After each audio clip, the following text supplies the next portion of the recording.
상나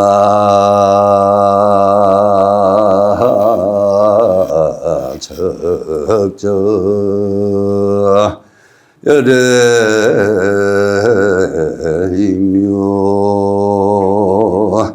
상수무계시오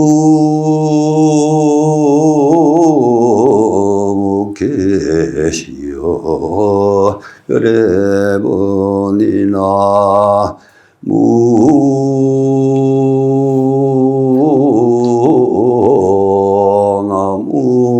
나무아미타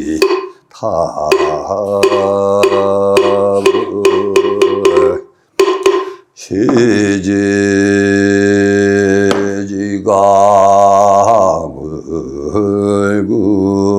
물구이며 직무기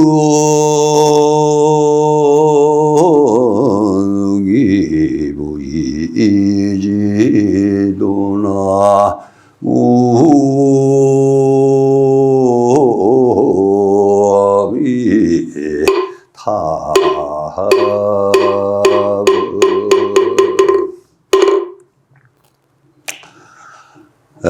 상저 정정 시의 열애며 쌍수복해 시의 여본이라 시지지 간불이며 직무능이 보리지도니라 하는 말은 항상 고요함을 즐기는 것이 부처님의 행위요 법과 지혜를 닦는 것은 부처님의 법이라 그러나 지간이 갖추지 못하면 보리의 도를 들어갈 수 없다라는 말입니다. 내가 신청정 법계청이라고 항상 한 거는 내가 정말 청정해야 부처님의 그 힘을 그 법에 들어갈 수가 있어. 근데 내가 신부정 법계부정이라 해서 마음이 혼탁하고 번뇌가 쌓여 있는데 아무리 기도를 하고 무엇을 해도 부처님의 법엔 들어갈 수가 없어. 하나에서 10가지 행위가 안 돼. 처음으로 우리가 껐듯하면 조심하잖아. 조심으로 돌아가는 것이 그게 굉장히 힘들고 어려운가 봐. 근데 내가 불자로서 부처님의 법에 들어가야 그래도 부처님의 지혜 씨앗을 얻어오는데 얻어오질 못해요. 네? 부처님의 형상만 보고 부처님 봤다. 그러니까 그 사람은 언제 어느 데 가든 무엇을 가든 간에 겉만 보고 형상만 보고 이렇다 저렇다 노래하지만 진정한 부처님의 법의 씨앗을 얻는 사람은 말이 없어요. 항상 고요하고 청정하고 늘 그 마음이 변함이 없다. 내가 노력하지 않으면 어찌게 되겠어. 노력 안 하고 얻어지는 건 없습니다. 그죠? 내가 노력 하나를 해서 무엇을 하든 어떻게 읽든 무엇을 하든 내가 그도 정성 갖고 읽어야 결과적으로는 그러한 수확을 얻을 텐데 씨도 뿌리지도 안 하고 이러니 저러니 해요. 내가 보사님들이 이래 보시면은 제가 항상 그 부처님이 이런 이제 법문도 하고 여러 가지 합니다. 내가 바뀌지 않는 이상은 절대 바뀌지 않습니다. 형상이 항상 무너지고 없어지는 그 자리에는 무엇이 생겨났을까 하면 보사님들 한번 저녁에 호숫가에서 한번 내려다 보세요. 위에서 만약 달이 떴다면 반드시 호수에 비춰질 거예요. 근데 그 달의 호수가 비춰지는 것은 달이 아니고 마치 그림자 같아. 진정한 지혜를 보려면 어떻게 달을 봐야 된다는 얘기입니다. 그래서 내가 닦지 않고 내가 변하지 않고 내가 어떤 행위가 이루지 않으면요. 내가 막상 어려움에 다쳤을 때 부처님의 정말 지혜를 구할 수 있을까? 그래도 내가 밖에 나가서 어려움을 처했을 때 간센보살 세 번만 해도 아무리 칼날이 화살이 날라온데도 그것을 피해가는 것만 피해가는데 그게 아닐 경우는 어떻게 아무리 믿어도 소용없고 이래도 소용없고 저래도 소용없다. 근데 제가 예를 들어서 오늘 보사님이 극락 전에 이제 보사님 영가분들이 했지만 저분들이 살아계실 때는요, 여기서 법당도 기도드리고 절드리고 그랬는데 저분이 돌아가시면서 한 보사님이 지금 영갑을 됐지만은 저한테 이런 얘기를 돌아가셔 하는 얘기가 스님 정말 고맙습니다. 그래서 어이구 뭐 이게 뭐 사고가 났는데 왜 고마우냐 그러니까 스님 그래도 스님이 부족하셔서 우리 아들은 튕겨져 나가는 바람에 손끝 하나 안 다쳤는데 나는 이제 지금 얼마 안 남았다는 거예요. 그래서 마지막으로 부탁을 하면서 자손들을 부탁하고 이제 열반 돌아가셨는데 그분이 하는 말이에요. 이럴 줄 알았다면 좀 더 열심히 부처님 지혜를 들어가 봤을 텐데 그게 못 돼서 한이 된다. 다음에 태어나면은 반드시 불도를 걸겠다. 그러더니 손 한번 잡아보는 그 가정이 그냥 이제 놓더라 이게요.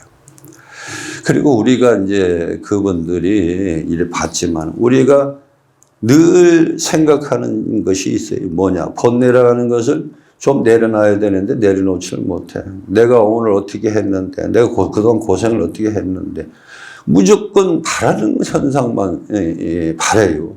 예? 사실상 그런 것이 자그마한 그랬던 바람이 내게는 그게 원하야 되고, 그게 이제 쌓이게 되고, 그러다 보니까 나도 모르는 사이에 상대가 어떻게 하든 간에 끝까지 들어보지 않고 합니다. 그래서 저는 늘 초심으로서 임하라고 하는 것은 항상 정도의 길을 걸으라는 얘기예요. 정도의 길을 걸어야 보살님들이 안 된다 하지 말고 진짜 부처님의 법으로 들어가서 부처님의 지혜 등불 씨앗을 얻고 또 얻어서 이놈도 주고 저놈도 주고 내가 절에 다니면서 보살님들이 업장도 업장이에요. 그러나 정말 그런 지혜를 구해서 자손들에게 그저 너는 이렇게 잘 될 것이다 하고서 지혜 등불을 한 번씩 넘겨주고 어둠은 불러줘 지혜 등불 밝혀야 되고 항상 내가 등불이 돼서 자손들이나 조상들이나 등불에서 밝혀주는 그런 지혜로 돼야 되는데 한순간 번뇌 쌓여서 고만에 어둠이 찾아오면 계단으로서 잘못 디디면 그것이 낭떠러지기고 그런 것은 한참 막상 내가 임해야지 그걸 알아요. 내일의 미래를 한치 앞을 모르걸랑 지금의 오늘에서 전진이 임해야 됩니다. 그래야지 미래의 등불을 밝힐 수 있는 거지. 내일이 어떻게 될지 내가 뭘 할지 아무도 몰라. 잠자면서도 깨어나야지만이 내 몸이라 할 수 있는. 저는 잠을 자고 아침에 일어날 때 나무 관세모사를 3번을 합니다. 오늘도 이 몸을 깨워주고 일으켜서 부지런히 전진하라고 하시는가 보다. 그랬으니 몸에 잠 깨어난 순간부터 저는 그분들의 합장을 합니다. 고맙다. 자, 오늘이 내 생에서 최고로구나 하는 것을 느낍니다. 그런데 그것이 생로병사로 뭐 자고 나니까 머리가 아프고 허리가 아프고 어디가 아프다 해도 그래도 그새 나의 몸을 깨워주고 나를 하나 일으켜주는 고마움이 그거 느끼지 못한 사람은 나의 미래의 어떤 죽음의 그림자에서 벗어나지 못하고 맨날 죽음에 대해서 두려워하고 내가 죽으면 어떡하, 뭐 어떡하. 이런 것은 하나도 나에게 도움이 안 됩니다. 정말 불자라면은 부처님의 해탈과 윤회 과정을, 윤회 사상이죠. 유사상을 좀 알고 해야 자손들을 가리키고 일으키고 할 수가 있어. 사람의 이제 임할 수 있는 것은 항상 부처님의 지경과 지혜를 얻어서 내가 얻어갈 줄 알아야 됩니다. 그래서 항상 부처님에게 지극한 정성이라는 게 뭐예요? 내가 다리 아파서 절 열심히 한다고 되는 건 아니에요. 어떻게 하면 이 마음에 하나의 본래를 내려놓을 수 있을까? 이걸 내려놓으면서 어떻게 내가 앞으로 임해야 되는지 조금만 당겨서 생각해 보면요. 정말 나 자신이 많이 달라져요. 예? 근데 오늘의 화가 있고 웃음이 있다면은 저는 웃음을 선택을 하는데 이게 잘 안 돼. 그러니까 요새는 저도 괜히 가을을 많이 그전에 가을을 많이 타면은요, 밥을 못 먹고 진짜 오랫동안 참 이렇게 몸이 안 좋았는데, 봄, 가을이 그렇게 힘들어. 그런데 지금은 뭐 가을이 오든 겨울이 오든 그런 걸 뭐 네가 이기나 내가 이기나 해보자. 안 먹는 것도 잔뜩 먹는 거야. 그래서 나라는 사람도 좀 알아가고, 내가 나를 모르는데 누구를 알겠습니까? 그래서 여기 이제 신중기도에 임하지만 이분들이 정말 영검합니다. 영검하는데 진짜로 내가 공덕을 임할 사람들은 보살님들이 너무 외면해요. 그러다 보면 물론 이제 가족으로부터 보살님들이 아무리 아픔 밟고 아무리 천리를 보고 색과 분별 다 한다 하더라도 내 뒤에는 어두운 거야. 앞은 완전히 밝고 뒤에는 완전히 어두운 겁니다. 그러면 그 어둠은 누가 밝혀야 돼? 그래서 신중의 이분들을 내가 정말 부처님과 똑같이 차별 없이 보살님들 임해봐요. 내 말이 틀린가 맞는가? 요새 학업 자손들 두는 사람들 요새 신중기도를 엄청 드리죠. 이 신중기도를 많이 드리고 임하는데, 그러나 물론 거기에도 있어요. 붙는 사람도 있고 떨어지는 사람도 있고 여러 가지가 있어. 근데 어떤 사람은 대부분 그래요. 그렇게 열심히 했는데 왜 야는 떨어졌을까? 부처님이 야속한 거예요. 열심히 야속. 야속하기 전에 내가 먼저 나를 한번 돌아봐야 된다. 돌아보면은 뭐가 부족하고 뭐가 한다는 걸 알아요. 알아서 제가 이제 그 말씀을 드리지만은 정말 보살님들이 영검한 분은 내가 지혜를 구해야 된다. 지혜를 구하지 않고 스님이 아무리 기도를 하고 열심히 한들 따라주지 않고 임해주지 않는데 뭐라 그래요? 지금도 내가 보면은 강원도에 이제 보살님들이 처음에는 참 열심히 다녀. 근데 어느 한순간에 번뇌를 얻으니까 가봐도 그렇고 안 가봐도 그렇고, 그게 얘기가 그렇게 돼버려요. 그래서 그분들은 결과적으로는 믿음을 부처님의 어떤 지견을 얻고자 하지 않고 우선 뭔가가 빨리 이루어지고 빨리 성취해야 된다라는 그 마음을 가지고 임하기 때문에 길이 누가 안 되는 거예요. 그거는 불심을 구하는 게 아니고 물질로 구하기 때문에 결국 물질은 물질로도 끝나요. 이런 것은 내가 봐도 상당히 어려워. 그리고 어제 이제 여기 이제 법륜스님하고요, 법안생이 어제 이제 천도제를 지내고 어제 이제 뭐 2건을 이제 하다 보니까 늦게 가서. 그래서 내가 오지 마라 했더니 오늘 오지 마라 했더니 오늘 왔어. 이게 불심이야. 사람은 꼭 시험을 합니다. 한번 시험을 하게 되면은 나도 모르는 사이에 시험이 들게 돼요. 그러면은 그냥 잘 가던 것도 안 가게 되고. 제가 옛날에 하나의 이제 수행을 하는 과정에서 큰 스님께서 딱 아침에 이제 공양을 딱 하고 딱 나와서 해우서 가려고 딱 앉아 있는데, 큰 스님이 대가이고 생일 안 나와요. 해우서 들어가는데 그거 한 개라서. 이제 암만 기다려도 안 나오는 게 죽을 찌겠네. 나중에 큰 스님 아직 모르셨습니까? 하고 이래 하니까 멀었다. 또 그러니까 그러면 또 이제 암만 기다려도 안 나와요.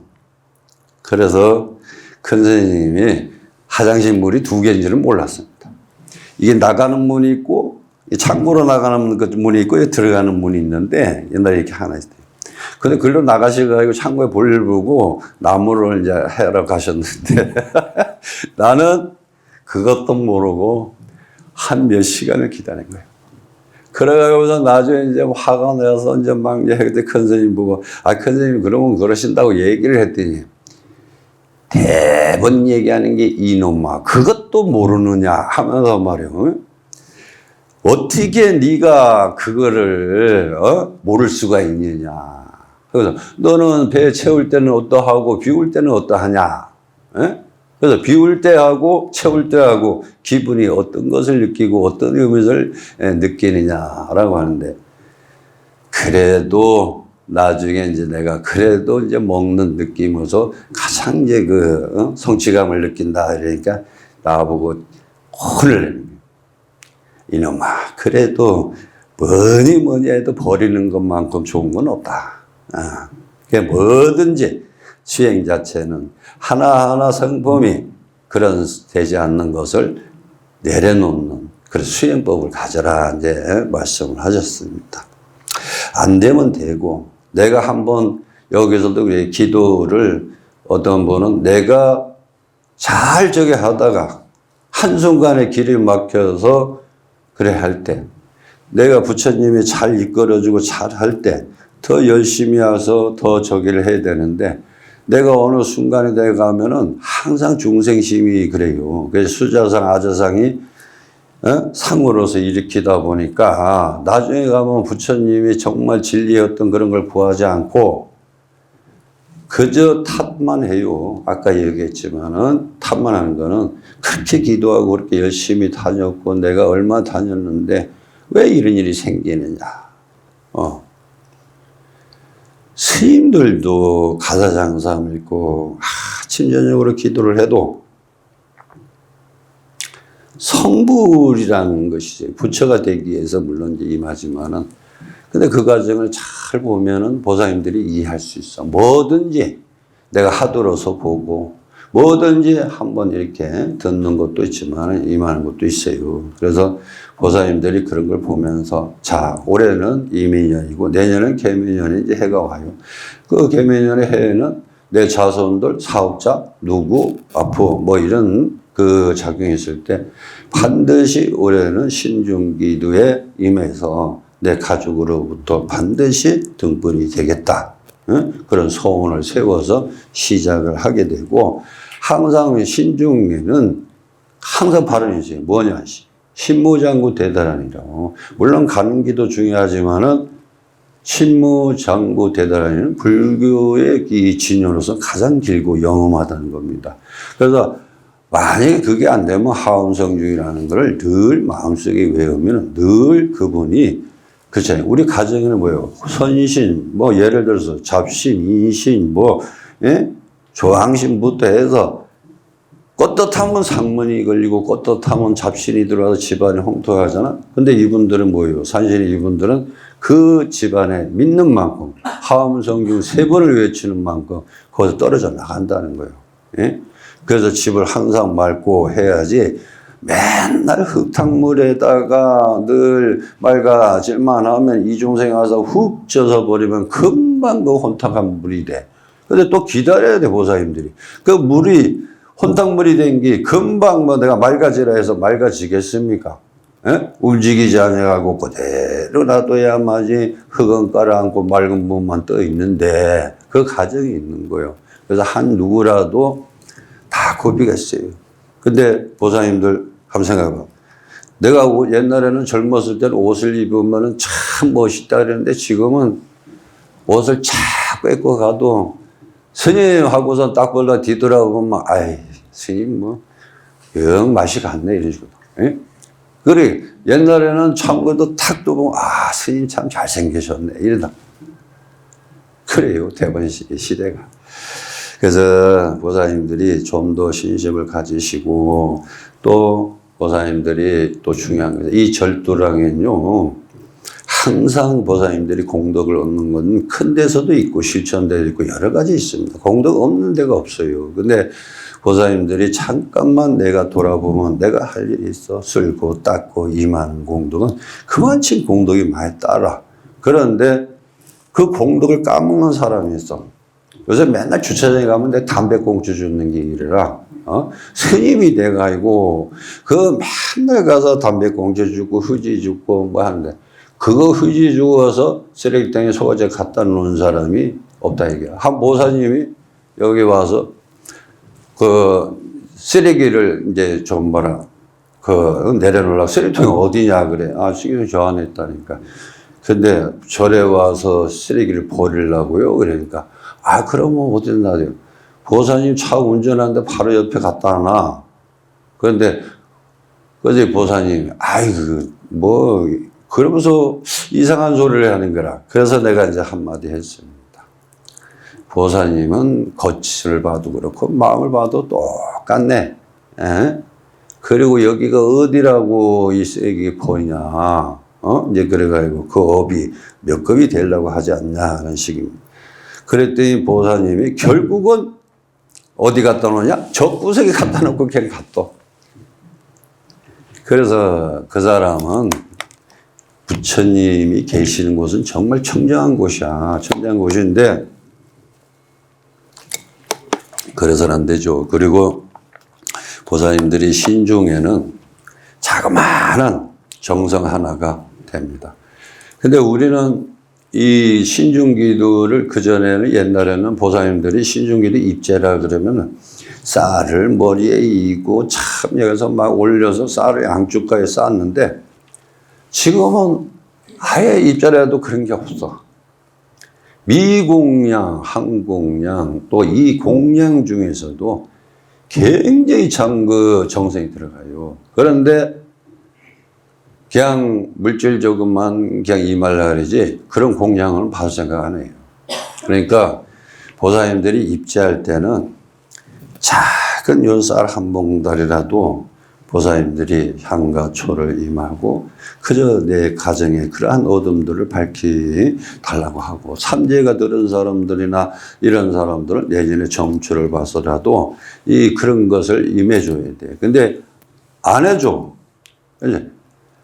근데 미공양, 향공양 뭐 여러 가지가 있지만 왜 공양을 이 부처님한테 늘 우리가 공양제기를 하는데도 안 하는 거예요. 근데 보사님들이 옛날 우리 불교는 아직까지 동방예의주 있지만은 현대적으로 따라간다는 건 참 이건 있을 수가 없는 거야. 왜냐하면 현대적으로 따라간다면은 지금은 뭐 그럴 필요는 없겠죠. 그 시대가 많이 이제 됐겠지만은 부처님의 공양은 실천이야. 예? 행위고. 그리고 이거를 외면하는데 어떻게 이게 공양을 할 수가 있어. 그러니까 그런 것은 과일 하나라든지 쌀 미공양, 한공양 이런데 앞으로는 이제 이렇게 이제 쌀을 이제 올린다. 그러면은 그 바르는 자를 이제 올려줘요. 예? 올려주고 미공양은 21일간 이제 올려놓고 기도합니다. 그리고 인등부를 아까 얘기했듯이 간음 인등이 됐든 신중에는 입제가 되면 자연히 식구들 다 이게 인등이 밝혀져요. 근데 간음 인등은 별도야. 여기 간음 인등은 올려져 있지만은 이제 한 사람당 원래 이제 이게 한 달에 3,000원씩인가 이래 됩니다. 그러니까 이게 한 달이 되면 3만 원 되나? 어째 3만 원 되는데, 근데 다른 데는 뭐 어떻게 할지 몰라도 하여튼 그래. 근데 간음인등은 보사님들이 여기에서 이렇게 보는 거하고 내가 현장에 어떤 그 지혜로서 바라볼 때는 좀 다르다는 거야. 그러니까 간음인등을 제일 밝힐 때는 그저 몸이 많이 아픈 사람, 학업에 되는 사람, 뭐 여러 가지 사업이나 금전이나 이런 것이 있다면은 반드시 등불을 밝히고 지혜 있는 걸 가져야 된다라는 겁니다. 자, 이제 벌써 이제 이민년 해가 어느덧 도병의 해가 가고 내년에는 좀 이런 코로나가 이제 오지를 않아야 되는데 이제 코로나가 이제 그때 끝나야지 되고 그런데 보사님들 이렇게 겪어보니까 상반기하고 후반기하고 좀 다르죠. 이제는 뭐 허리도 아프고 절하려면 그냥 나 역시도 절을 하면 엉덩이만 치즈기지지 저게 안 되더라고. 다리가 이제 아프고 이제 그렇더라고. 그래서 이 기도는 보살님들이 허리라든지 다리라도 아픈 사람 무리하지 말고 합장으로 3번을 배려해도 됩니다. 예? 꼭 그걸 뭐 이렇게 하는데 하가이고 나중에 가서 관절이 생긴다면 그건 문제가 되는 거예요. 그러니까 그렇게 하시고 요번에 이제 신중기도가 11월 6일인가? 며칠이지? 11월 6일 일요일 날 이제 합니다. 이제 왜냐하면은 이제 보름날 해야 되는데 이제 6일 날 하는 이유가 전체 이제 직장 관계라든지 이런 관계들이 있다 보니까 그래도 이제 그분들이 이제 우리가 매번 이게 평일 날 하면은 참석을 못 하고 늘 저기 하니까 이제 그렇게 해달라고 하니까 일요일 날 법회합니다. 그래서 이번 신중기도는 좀 크게 합니다. 크게 하기 때문에 보살님들이 바쁘시더라도 이웃에 좀 건성을 하고 또 있는 분도 좀 받아오고 안 하면 되게끔 해야 돼. 가서 여기서 한 사람당 10장씩만 줘도 받아올 수 있을까? 보살이 없어? 참나. 이게 이제 그것도 좋은 일인 거예요. 이게 어쨌든 항상 건강하시고 또 이 뭐든지 우리가 부족함과 어떤 그 이해성이 있는데 그저 그런 걸 이해해주고 항상 웃고 웃는 그 미소 공양은 진짜 좋은 공덕을 임합니다. 그러니까 하루에 3번씩은 꼭 웃어요. 아시겠고? 화내지 말고. 자, 건강하시고 성불하세요. 여기서 한번 치겠습니다. 네.